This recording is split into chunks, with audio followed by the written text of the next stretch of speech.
రాజమహేంద్రవరం నగరపాలక సంస్థ ఎన్నికల నిర్వహణపై జరుగుతున్న ఊహాగానాలను ఎమ్మెల్యే ఆదిరెడ్డి వాసు తోసిపుచ్చారు. భవానీ చారిటబుల్ ట్రస్ట్ సౌజన్యంతో జరుగుతున్న సంక్రాంతి ముగ్గుల పోటీలను పరిశీలించిన ఆయన మీడియాతో మాట్లాడారు. ఎన్నికలు ఎప్పుడు పెట్టాలనే దానిపై ఇంకా నిర్ణయానికి రాలేదని, ఊహాగానాలు ఎప్పటికీ ఊహాగానాలుగానే ఉంటాయని స్పష్టం చేశారు. ఇటీవలే ముఖ్యమంత్రి నారా చంద్రబాబు తనతో పాటు పురపాలక శాఖ మంత్రి నారాయణ తదితరులతో సమీక్షించారన్నారు. ఎన్నికల విషయంలో స్థానిక శాసనసభ్యుడిగా తన నిర్ణయాన్ని కూడా పరిగణలోకి తీసుకుంటారని వివరించారు. కార్పొరేషన్ ఎన్నికల విషయంలో అందరికీ త్వరలోనే క్లారిటీ ఇస్తామన్నారు. కార్పొరేషన్ ఎన్నికలు ఎప్పుడు పెట్టినా కూటమి విజయం ఖాయమని, మేయర్ అభ్యర్థి తెలుగుదేశం పార్టీకి చెందిన వారే ఉంటారని ఎమ్మెల్యే ఆదిరెడ్డి శ్రీనివాస్ స్పష్టం చేశారు. తొలి రోజు 1, 2, 9, 11, 50 డివిజన్లలో ముగ్గుల పోటీలు జరిగాయి. ఈ పోటీల్లో స్థానిక మహిళలు ఉత్సాహంగా పాల్గొన్నారు. విజేతలకు ఈ సంవత్సరం మరింత ఆకర్షణీయమైన బహుమతులను అందజేస్తామని ప్రకటించారు. మొదటి బహుమతిగా పరుపు దిండ్లతో కలిపి డబుల్ కాట్ మంచం, రెండవ బహుమతి కింద 3 సీటర్ సోఫా సెట్, మూడవ బహుమతిగా వార్డ్రోబ్, నాలుగవ బహుమతిగా డ్రెస్సింగ్ టేబుల్, ఐదవ బహుమతిగా 2 చైర్లు ఇస్తున్నట్లు ఎమ్మెల్యే ఆదిరెడ్డి వాసు వెల్లడించారు. 42 డివిజన్లలో ఎంపిక చేసిన విజేతలకు బహుమతులను జనవరి 10న పుష్కర్ ఘాట్లో సంక్రాంతి సంబరాల నడుమ ఘనంగా అందజేస్తామన్నారు. రాజమహేంద్రవరంలోని అనధికార నిర్మాణాలపై నగరపాలక సంస్థ అధికారులు మరోసారి కొరడా జులిపించారు. 8వ వార్డు ఏవి అప్పారావు రోడ్లోని రామాలయం జంక్షన్ సమీపంలో నిబంధనలు పాటించిన ఓ భవన 4వ అంతస్తు సెంట్రింగ్ ను టౌన్ ప్లానింగ్ విభాగ అధికారులు కూల్చివేశారు. అక్రమ నిర్మాణాలను క్రమబద్ధీకరించేందుకు ప్రభుత్వం ప్రవేశపెట్టిన బిల్డింగ్ పెనలైజేషన్ స్కీమ్ అవకాశాన్ని వినియోగించుకోవాలని, లేని పక్షంలో నిబంధనల ప్రకారం ఆయా భవనాలను కూల్చివేయడం తప్పదని కమిషనర్ రాహుల్ మీనా స్పష్టం చేశారు. జాతీయ రోడ్డు భద్రతా మాసోత్సవ వేడుకల్లో భాగంగా రవాణా శాఖ అధికారులు రాజమహేంద్రవరంలోని ఆదిత్య డిగ్రీ కాలేజీని సందర్శించి మాసోత్సవాల్లో సేవలు అందించేందుకు 25 మంది విద్యార్థి వాలంటీర్లను ఎంపిక చేశారు. రహదారి భద్రతపై ప్రజల్లో అవగాహన పెంపొందించేందుకు సోషల్ మీడియాను వినూత్నంగా వినియోగించాలని యువత, విద్యార్థులను జిల్లా రవాణాధికారి ఆర్ సురేష్ తెలిపారు. ఈ కార్యక్రమంలో మోటార్ వెహికల్ ఇన్స్పెక్టర్లు CH Sampath Kumar, M Ravikumar, assistant motor vehicle ఇన్స్పెక్టర్లు PVV Sai Kumar, G Praneeth Kumar, D Umamaheswararao మరియు ఇతర శాఖ అధికారులు, విద్యార్థులు పాల్గొన్నారు. ఉద్యోగుల వైద్య ఖర్చులకు సంబంధించిన సమస్యలు త్వరలోనే పరిష్కారం అవుతాయని రాష్ట్ర ఎన్జీఓ సంఘ అధ్యక్షులు ఏ విద్యాసాగర్ అన్నారు. ఉద్యోగుల సమస్యలపై ఉద్యోగ సంఘాలు పోరాడాలని పిలుపునిచ్చారు. తూర్పుగోదావరి జిల్లా ఎన్జీజీఓ సంఘ నూతన కార్యవర్గ సభ్యులు విజయవాడలోని ఎన్జీజీఓ కార్యాలయంలో రాష్ట్ర సంఘ అధ్యక్షులు విద్యాసాగర్, ప్రధాన కార్యదర్శి రమణలను మర్యాదపూర్వకంగా కలిశారు. ఈ సందర్భంగా విద్యాసాగర్ మాట్లాడుతూ తూర్పుగోదావరి జిల్లా నూతన కమిటీ ఆ జిల్లాలో ఉన్న వివిధ శాఖల ఉద్యోగుల సమస్యలపై దృష్టి సారించాలని సూచించారు. జిల్లా సంఘ అధ్యక్షులు మీసాల మాధవరావు జిల్లా నూతన కమిటీని రాష్ట్ర సంఘానికి పరిచయం చేశారు. ఈ కార్యక్రమంలో జిల్లా సంఘం కార్యదర్శి విజయకృష్ణ, కోశాధికారి సత్యనారాయణ రాజు, సహా అధ్యక్షులు త్రినాథ్ కుమార్, రాష్ట్ర జేఏసీ కార్యదర్శి వేణుమాధవరావు, ఉపాధ్యక్షులు ధర్మేంద్ర, కేదారేశ్వరరావు, కమల, ప్రవీణ్, ఆనంద్ తదితరులు పాల్గొన్నారు. ఛత్తీస్గఢ్లోని బీజాపూర్ జిల్లాలో ఈ రోజు తెల్లవారుజామున భద్రతా సిబ్బంది, మావోయిస్టుల మధ్య ఎదురు కాల్పులు జరిగాయి. ఈ కాల్పుల్లో 12 మంది మావోయిస్టులు మరణించారు. మావోయిస్టు కేడర్ల ఉనికి గురించి అందిన సమాచారం ఆధారంగా ఛత్తీస్గఢ్ పోలీసులు డీఆర్టీ బృందం నక్సల్ వ్యతిరేక ఆపరేషన్ నిర్వహించాయి. జిల్లా దక్షిణ ప్రాంతంలోని అటవీ ప్రాంతంలో తెల్లవారుజామున 5 గంటల ప్రాంతంలో కాల్పుల ఘటన జరిగిందని అధికారులు పేర్కొన్నారు. ఈ కాల్పుల్లో కుంటా ఏరియా కమిటీ కార్యదర్శి మంగడు మృతి చెందినట్లు తెలుస్తోంది. ఘటనా స్థలం నుంచి పలువురు నక్సలైట్ల మృతదేహాలను స్వాధీనం చేసుకున్నట్లు పోలీసులు పేర్కొన్నారు.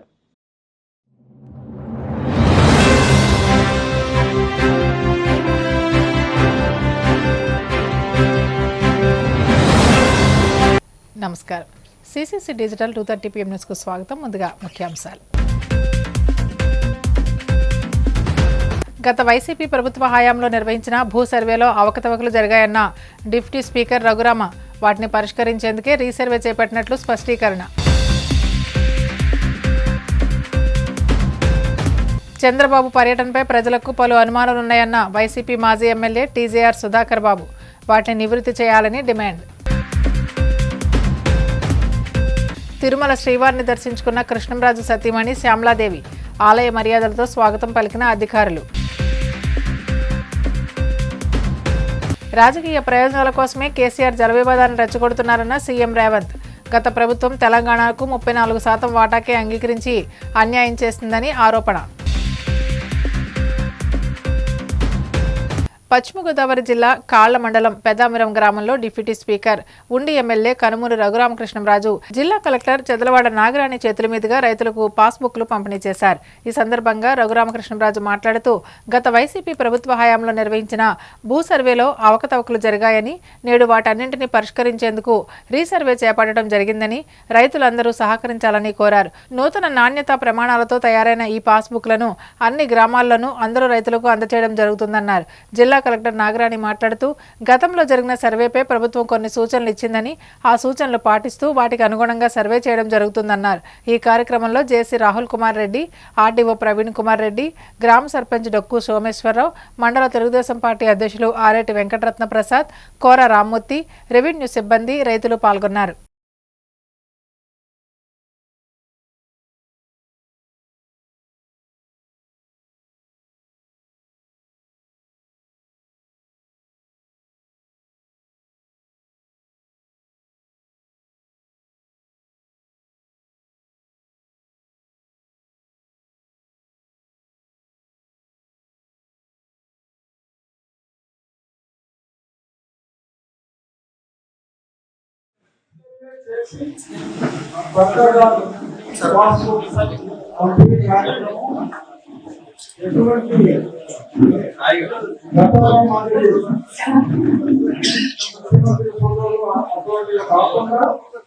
కేవలం రాష్ట్ర ప్రభుత్వ అధికారిక రాజముద్రతో హక్కుదారులు ఎవరైతే ఉన్నారో వారి ఫోటోతో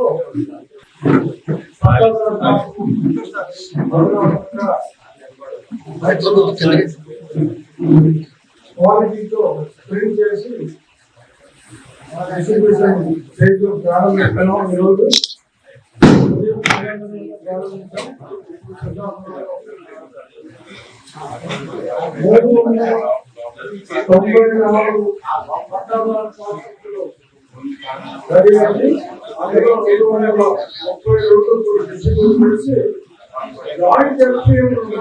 అది త్వరగా పూర్తి చేసుకోవాలి. అనేది చేసి మీరందరూ ముందుకు వస్తే వేగంగా అవన్నీ కూడా కంప్లీట్ చేయడం అవుతుంది. ఎక్కువ ఆలస్యం చేయొద్దు. తర్వాత మరీ ఆలస్యం చేస్తే వాళ్ళే ఇబ్బంది పడే పరిస్థితి ఉంటుంది. కాబట్టి దయచేసి తమ్ముడు కూడా వస్తున్నారు. వారిని సంప్రదించి త్వరితగతిన ఆ పాస్బుక్లు తీసుకోవాలని చెప్పి మీ అందరికీ తెలియజేస్తున్నాం. రెవెన్యూ అధికారులు కూడా అందుబాటులో ఉండి వీలైనంత త్వరగా అన్ని గ్రామాల్లో కూడా ప్రస్తుతం మన జిల్లాలో సుమారు 110 గ్రామాల్లో ప్రారంభిస్తున్నాం. ఈ 2వ తారీఖు వరకు ఈ కార్యక్రమం జరుగుతుంది. వీలైనంత త్వరగా అందరికీ కూడా సర్వే కంప్లీట్ చేసి ఇవ్వాలనే డైరెక్షన్స్ రాష్ట్ర ప్రభుత్వం ఇస్తుంది. అందరికీ ఇప్పుడు ఈ 232 మందికి ఈ విద్యాపురం గ్రామంలో మన పంపిణీ. సీఎం చంద్రబాబు ఎక్కడికి వెళ్లారో ప్రజలకు చెప్పాలని వైసీపీ మాజీ ఎమ్మెల్యే టీజేఆర్ సుధాకర్ బాబు డిమాండ్ చేశారు. ఆయన కొద్ది రోజులుగా ఎందుకు కనపడడం లేదని, ఎక్కడికి వెళ్లారో ప్రజలకు చెప్పాలన్నారు. చంద్రబాబు పర్యటనపై ప్రజలకు పలు అనుమానాలున్నాయని, వాటిని నివృత్తి చేయాలన్నారు. డిప్యూటీ సీఎం పవన్ కళ్యాణ్, మంత్రి నారా లోకేష్ కూడా కనపడడం లేదని, చివరకు మంత్రులు కూడా రాష్ట్రంలో లేరని అన్నారు. చంద్రబాబుది అధికార పర్యటనో వ్యక్తిగత పర్యటనో ఎందుకు చెప్పడం లేదని ప్రశ్నించారు. ముఖ్యమంత్రి గారు ఎక్కడికి వెళ్ళారని తెలుసుకునే హక్కు ఉంది కాబట్టి ప్రజల పక్షాన ఈ రోజున అధికార పార్టీని ప్రశ్నిస్తున్నాం. మీరు ఎక్కడికి వెళ్ళారని అడుగుతున్నాం. ఎందుకింత దాపరికంగా వ్యవహరిస్తున్నారని అడుగుతున్నాం. ఎక్కడికి వెళుతున్నారో చెప్తే సరిపోతుంది కదా, ఎందుకు చెప్పడం లేదు? ఎందుకు చంద్రబాబు నాయుడు గారు లండన్ వెళుతున్నారని మీడియా ద్వారా ప్రజలకు తప్పుదోవ పట్టించే కార్యక్రమం జరిగింది. చంద్రబాబు నాయుడు ఎక్కిన విమానం పశ్చిమ దిశగా వెళ్లాల్సింది పోయి తూర్పు దిశగా వెళ్ళింది. దారి మళ్ళిన విమానం సింగపూర్ వెళ్ళిందని కొందరు, బాలి వెళ్ళిందని కొందరు, జపాన్ వెళ్ళిందని కొందరు, ఇలా పలు రకాలుగా అనధికార సమాచారాన్ని ఫెయిలర్స్ని మీడియాలో వదిలేరు. అక్కడే ఇప్పుడు మాకు సమస్య వచ్చింది. అనధికారికంగా చంద్రబాబు నాయుడు సింగపూర్కి ద్వితీయ పౌరసత్వం కలిగి ఉన్నాడు. సింగపూర్ అంటే ఆయనకు అత్యంత ప్రీతిపాత్రమైనటువంటి నగరం. సింగపూర్ కూడా ఆయన ఇష్టపడుతుంది, ఆయన సింగపూర్ని ఇష్టపడతాడు.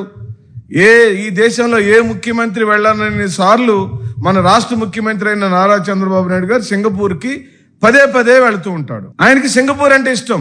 ఆ ఇష్టము ఆర్థిక పరమైన ఇష్టము, డీల్స్ పరంగా ఇష్టం, రాజకీయంగా 4 శతాబ్దాలుగా చంద్రబాబు నాయుడు పడుతున్న కష్టం, శ్రమ అంతా కూడా సింగపూర్లోనే ఉంది. లండన్ వెళ్తున్నానని చెప్పి సడన్ గా అక్కడికి ఎందుకు వెళ్ళారు? అసలు వెళ్ళారా? సింగపూర్లోనే ఉన్నారా? ఇవన్నీ అనుమానాలు. మీరు లండన్ వెళ్ళాలనుకున్నారు, కానీ అక్కడ మీ అబ్బాయి ఉన్నాడని మీకు తెలుసు. ఇప్పుడు అబ్బాయికి నాన్నగారికి ఏమో తొందరగా నాన్నగారు మీరు దిగిపోతే నేను మరి ఎక్కాలి కదా, మన కుటుంబంలో ఒప్పందం అదే కదా అని రోజు ఘర్షణ జరుగుతుంది. మీ అందరికి తెలిసిన చరిత్ర నేను కొత్తగా చెప్పాల్సిన అవసరం లేదు. ఏ క్షణంలోనైనా చంద్రబాబు నాయుడు గారి కుర్చీకి లోకేష్ ద్వారానే గండం పొంచి ఉంది. చంద్రబాబు నాయుడు గారి కుర్చీకి గండం కాదు, ఆంధ్ర రాష్ట్రానికే గండం పొంచి ఉందని మనం చేస్తాం. చంద్రబాబు నాయుడు గారి విదేశీ పర్యటనను, దానికి కారణాలపై జరుగుతున్న చర్చను చూసి టీడీపీ నాయకులు కూడా ఆశ్చర్యపోతున్నారు. ఇదేంటారు బాబు, మన ముఖ్యమంత్రి గారు కనీసం మనకు సమాచారం కూడా ఇవ్వకుండా వెళ్ళిపోతున్నారు. ఇటు కనీసం ఏం జరుగుతుందో కూడా ఆ ఆంతరంగికమైనటువంటి ఏ ఒక్క వ్యక్తులకు, పార్టీ వ్యక్తులకు సమాచారమే ఉండటం లేదు. దీనికి కారణం ఏంటి అని చెప్పి అడుగుతున్నాం. ఎందుకు ప్రత్యేకంగా చంద్రబాబు నాయుడు గారు తన టూర్ని రహస్యంగా ఉంచాడన్న విషయాలపైన ప్రజలకు మాత్రం తప్పనిసరిగా సమాధానం చెప్పి తీరాలి. ఎందుకు అడుగుతున్నాం ఇలా అంటున్నామంటే, కొన్ని రోజుల క్రితం, కొన్ని నెలల క్రితం మా నాయకుడు, రాష్ట్ర మాజీ ముఖ్యమంత్రి శ్రీ వైఎస్ జగన్మోహన్ రెడ్డి గారు వారి కుమార్తె యొక్క చదువుల విషయమై లండన్ వెళ్ళినప్పుడు, లండన్ నుంచి ఇంకో చోటకి ఎక్కడికో వెళ్ళాడు, అసలు లండనే వెళ్ళలేదు, మధ్యలో దిగాడు అని విపరీతమైన కథనాలల్లి మా నాయకుడిని అనేక రకాలుగా అవమానపాలు కార్యక్రమాలు చేశారు కదా. ఇప్పుడు మీరు సమాధానం చెప్పండి. ఎక్కడికి వెళ్ళాడు చంద్రబాబు నాయుడు? దాచుకున్న డబ్బులను దాచుకోవడానికి పోయాడా, లేకపోతే ఎవరెవరికి దోచుకున్న డబ్బుల్ని దాచుకోవడానికి పోయాడా, ఎవరెవరికి ఎక్కడెక్కడ సంచులు ఇవ్వాలో ఆ లెక్కలు తేల్చడానికి పోయాడా, ఇచ్చిన సంచులు చేరతనే లేదో చూడటానికి పోయాడా, ఏ పని మీద వెళ్ళాడని అడుగుతున్నాం. పోనీ రాష్ట్ర ప్రయోజనాల పని మీద వెళ్ళుంటే ఏం ప్రయోజనాల కోసం వెళ్ళాడు, ఎజెండా ఏమిటి? ఒకళ్ళ ఎజెండా ప్రిపేర్ అయ్యి ఉంటే దాన్ని జిఐడి యొక్క విభాగము ఎందుకు ధృవీకరించలేదు? ఎందుకు ఆయన యొక్క పర్యటనలలో రాష్ట్ర ప్రజలకు సంబంధించిన ఈ అంశాల మీదన ఆయన పర్యటించబోతున్నాడు, ఈ అంశాల మీదన మీటింగ్ జరగబోతుంది, తద్వారా రాష్ట్ర ప్రజలకు ఇంత మేలు జరుగుతుందని తెలుసుకోవాల్సిన బాధ్యత మా మీద, అందరి మీద, ఈ రాష్ట్ర ప్రజల ఉందని నేను మరోమారు మనవి చేస్తాను. ఏ రాష్ట్ర ప్రభుత్వంలో మనం చూసాం, 1 కాదు, 2 కాదు, 3 విమానాలు ఈ రోజున ఈ రాష్ట్రంలో వాడుతున్నారు. అన్నా క్యాంటీన్ల పరిసరాలను పరిశుభ్రంగా ఉంచుకోవాలని కాకినాడ నగరపాలక సంస్థ ఇన్ఛార్జ్ కమిషనర్ ఎన్వివి సత్యనారాయణ నిర్వాహకులను ఆదేశించారు. కాకినాడ జగన్నాథపురంలోని అన్నమ్మ ఘాటి సెంటర్ వద్ద ఉన్న అన్నా క్యాంటీన్ను ఆయన సందర్శించారు. ఈ సందర్భంగా క్యాంటీన్లో టోకెన్ల జారీ విధానం, కౌంటర్ నిర్వహణపై వివరాలు అడిగి తెలుసుకున్నారు. ఆహార పదార్థాల నాణ్యతను స్వయంగా పరిశీలించారు. క్యాంటీన్కి వచ్చిన ప్రజలను పలకరించి వారికి అందుతున్న సదుపాయాలపై ఆరా తీశారు. క్యాంటీన్ నిర్వహణ పట్ల ప్రజలు వ్యక్తం చేసిన సంతృప్తిని ఆయన అభినందించారు. ఈ కార్యక్రమంలో health officer doctor Prithvi Charan, EE Kanakarao తదితరులు పాల్గొన్నారు.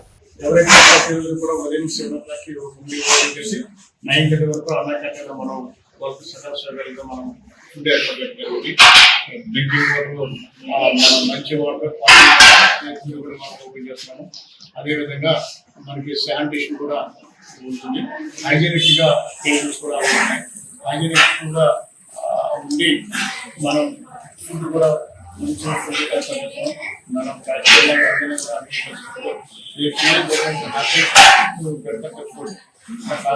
మనం మధ్యాహ్నం లంచ్, ఇవన్నీ కూడా లంచ్ కానీ మన ఇక్కడ చుట్టూ కూడా శానిటేషన్ క్లీన్నెస్ కానీ ఉంటున్నాయి. కూడా మనం వేడికి కడిగి మనం సప్లై చేస్తాం. మీరు కూడా రాష్ట్రాన్ని టేస్ట్ చేయడం జరిగింది. ఫుడ్ ఈ అన్నా క్యాంటీన్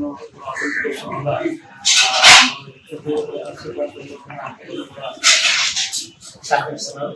ఎవరైనా ఏదైనా ఫంక్షన్ సంబంధించి కానీ, బర్త్డే సంబంధించి కానీ వ్యవహారం ఉన్నప్పుడు మనం బయట ఫుడ్ పెడితే ట్రావెల్ అవుతుంది.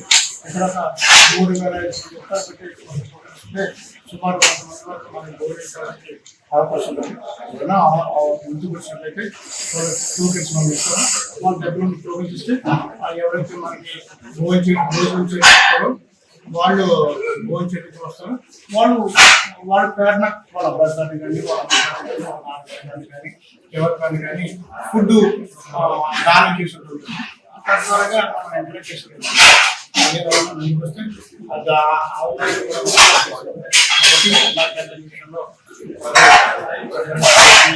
Happy to have a good breakfast, good lunch, good dinner. So అదే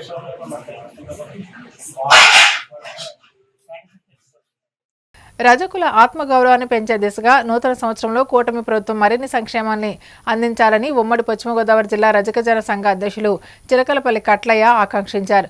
నూతన సంవత్సరాన్ని పురస్కరించుకుని జిల్లా రజక నేతలు ఐజీ అశోక్ కుమార్, ఏలూరు జిల్లా కలెక్టర్ వెట్రి సెల్వి, జిల్లా ఎస్పీ ప్రశాంత్ కిషోర్, జిల్లా పంచాయతీ అధికారి కొడాలి అనురాధ, డివిజనల్ పంచాయతీ అధికారి Ammaji, executive director BC corporation Pushpalatha, Denduluru MLA Chintamaneni ప్రభాకర్లను మర్యాదపూర్వకంగా కలిసి పుష్పగుచ్చాలను అందిస్తూ శుభాకాంక్షలు తెలియజేశారు. ఈ సందర్భంగా జిల్లా రజక నేతలు మాట్లాడుతూ శుభానికి అశుభానికి రజకుల పాత్ర ప్రాముఖ్యమైందని, రజక సామాజిక వర్గ అభ్యున్నతికి ప్రజా ప్రతినిధులు చొరవ చూపాలని కోరారు.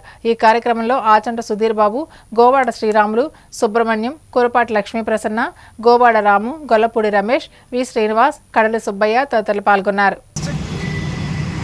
కలెక్టర్ శ్రీమతి వెట్రి సెల్వి గారిని, అదేవిధంగా district superintendent of police Prashant Kishore గారిని, అదేవిధంగా director general of police Ashok Kumar గారిని, వారితో పాటు చింతమనేని ప్రభాకర్ గారితో మరియు పలువురు శాసనసభ్యులను, district BC education officer Pushpalatha గారిని కలిసి నూతన సంవత్సర శుభాకాంక్షలు తెలిపి రజక వృత్తిదారులు ఏ రకమైనటువంటి ఇబ్బంది పడుతున్నారు, ఏ రకంగా చేయాలనే విషయాలు కూడా వారిని నేను చెప్పడం జరిగింది. జిల్లా ఎస్పీ వారు కూడా మా సమస్యలన్నీ కూడా వారు విన్నారు. అదేవిధంగా డిఐజీ గారు కూడా మా సమస్యలన్నీ విన్నారు. మీకు ఎప్పుడు ఏ రకమైన ఇబ్బందులు కలిగితే చెప్పండి, తప్పనిసరిగా మా దగ్గర రండి, మా వంతు సహకారం మీకు తప్పనిసరిగా చేస్తామని అన్నారు. అయితే అధికారులు ఎప్పుడు కూడా మాకు సమస్యల పరిష్కారంలో ముందంజ ఉంటున్నారు. ఇప్పటికీ ఈ డిఐజీ గారిని ఇది 3వసారి నేను కలవడం జరిగింది. ఎస్పీ గారిని మొట్టమొదటిసారి గారిని కలవడం జరిగింది. కలెక్టర్ గారిని మొట్టమొదటి అందరికంటే ముందు నేనే కలిసాను. ఈరోజు 3వసారి కలిసాను. మేము వెళ్ళిన వెంటనే వారు సంతోషంగా మాట్లాడినందుకు, మా సమస్యల పరిష్కారాన్ని ముందు చెప్పాలన్నందుకు మేము సంతోషపడుతున్నాము. అదేవిధంగా డిస్ట్రిక్ట్ పంచాయతీ ఆఫీసర్ వారిని, అదేవిధంగా డివిజనల్ పంచాయతీ ఆఫీసర్ వారిని కూడా మేము కలవడం జరిగింది. వారు కూడా మా సమస్యల పరిష్కారానికి ముందుకు వచ్చి సహాయం చేస్తున్నారు. ఈ సందర్భంగా ఉమ్మడి జిల్లా రజక సంఘం ద్వారా అధికారులకు, పోలీస్ డిపార్ట్మెంట్ వారికి, తదితరులకు, ఎమ్మెల్యేలకు మేము కృతజ్ఞతలు తెలుపుతాం. కలియుగ ప్రత్యక్ష దైవం తిరుమల శ్రీ వెంకటేశ్వర స్వామి వారిని కేంద్ర మాజీ మంత్రి రెబల్ స్టార్ కృష్ణంరాజు సతీమణి శ్యామలాదేవి దర్శించుకున్నారు. నైవేద్య విరామ దర్శన సమయంలో స్వామివారి సేవలో పాల్గొని మొక్కులు చెల్లించుకున్నారు. దర్శనానంతరం వీరికి రంగనాయకుల మండపంలో వేద పండితులు వేదాశీర్వచనం అందించగా ఆలయ అధికారులు స్వామివారి తీర్థప్రసాదాలు అందజేసి పట్టు వస్త్రంతో సత్కరించారు.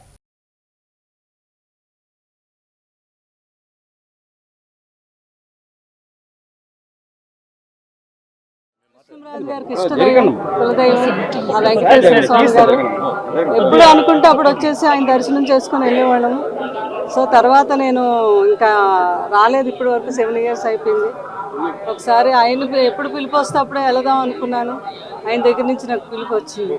నాకు బట్టి గారి ఫ్యామిలీ, ఆ అబ్బాయి, మా పాప ఫ్రెండ్స్, బాగా వారి ఫ్యామిలీ ఫ్రెండ్స్ వారు నిన్ను ఫోన్ చేసి మేము వెళ్తున్నాము మీరు రావాలి అని నందిని గారు చెప్తే నేను వెంటనే రావడం జరిగింది ఇక్కడికి. అదే దేవుడి యొక్క మహిమ.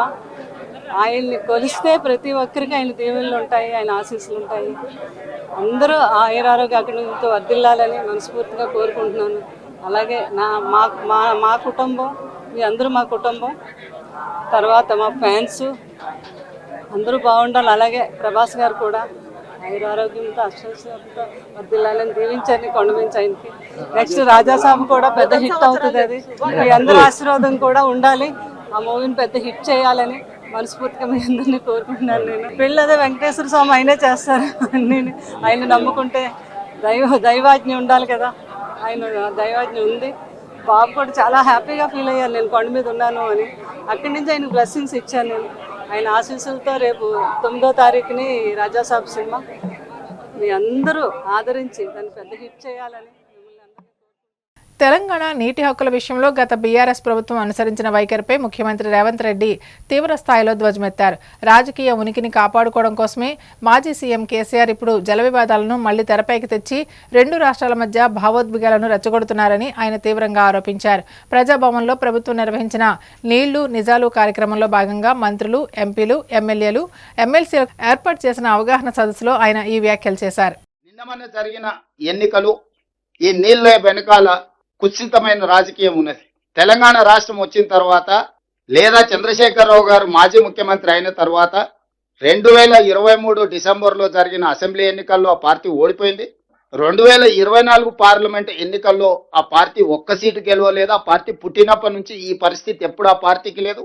ఆ తర్వాత కంటోన్మెంట్ లో జరిగిన ఉప ఎన్నికలు, ఆ తర్వాత జూబ్లీ హిల్స్ లో జరిగిన ఉప ఎన్నికలు, ఆ తర్వాత సర్పంచ్ ఎన్నికల్లో జరిగిన ఎన్నికల్లో ఎక్కడ కూడా పార్టీకి ఆశించిన ఫలితాలు రాలేదు.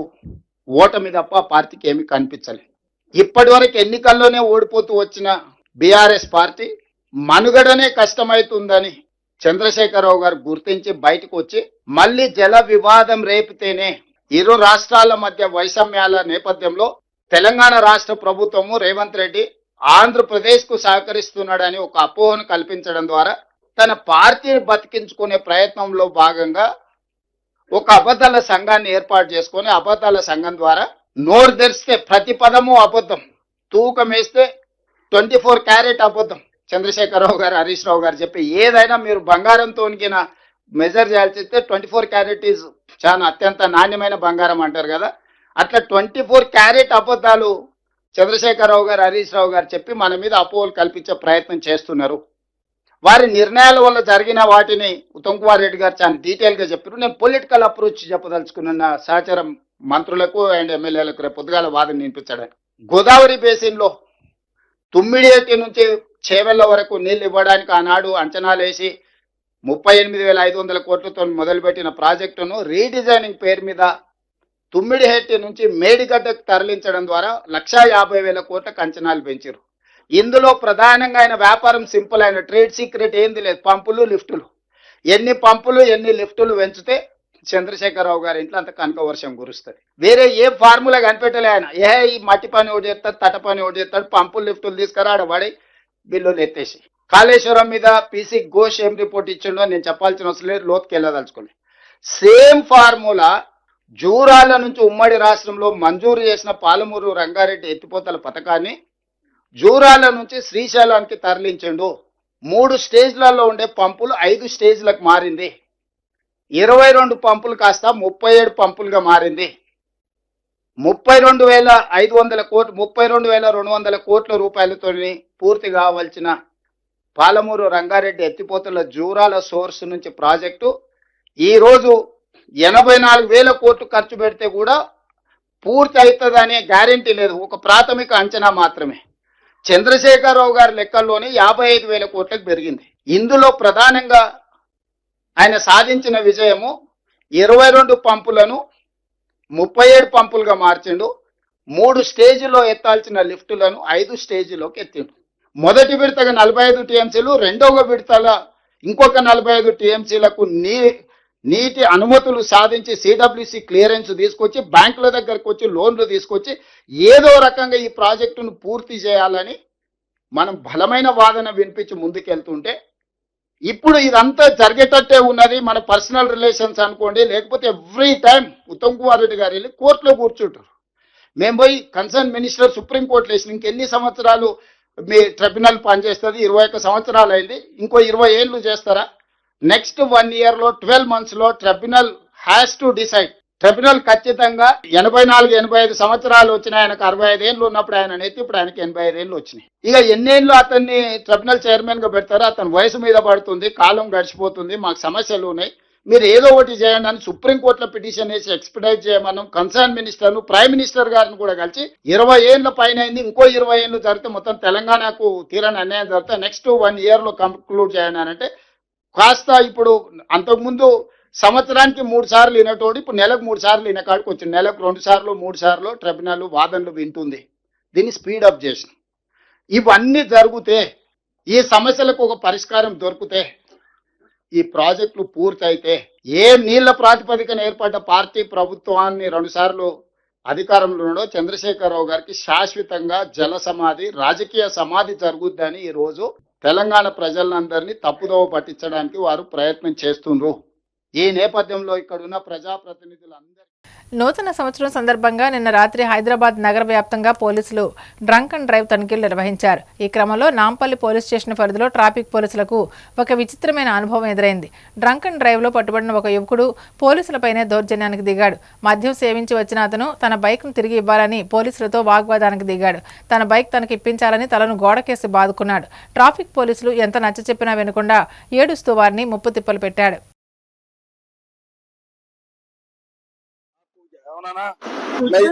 सर मैं घर को जा रहा हूँ सर, आराम से जाइए, आराम से जाता हूँ सर, आप भी चलो मेरे साथ, घर को छोड़ दो। ये निकल 2 मिनट टाइम दे दो। इधर से सर हूँ सर, अच्छा है ना, इधर इधर इधर इधर इधर इधर ऊपर ऊपर सर आपके पाँव ऊपर ले रहे, ए विकास ऊपर ले, मैं बात कर, तुम इधर मैं हाथ लग गया, इधर आराम से भाई।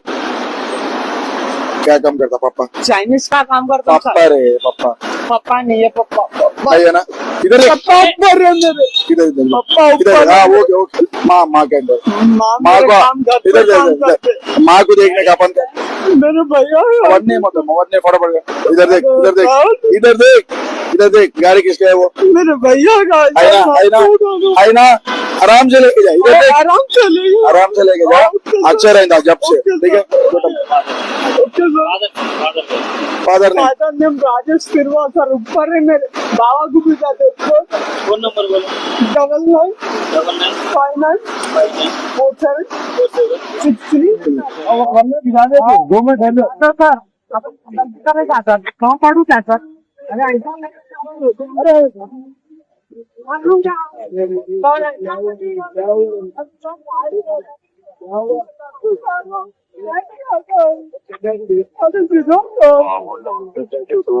मैं बिहार जाता हूँ,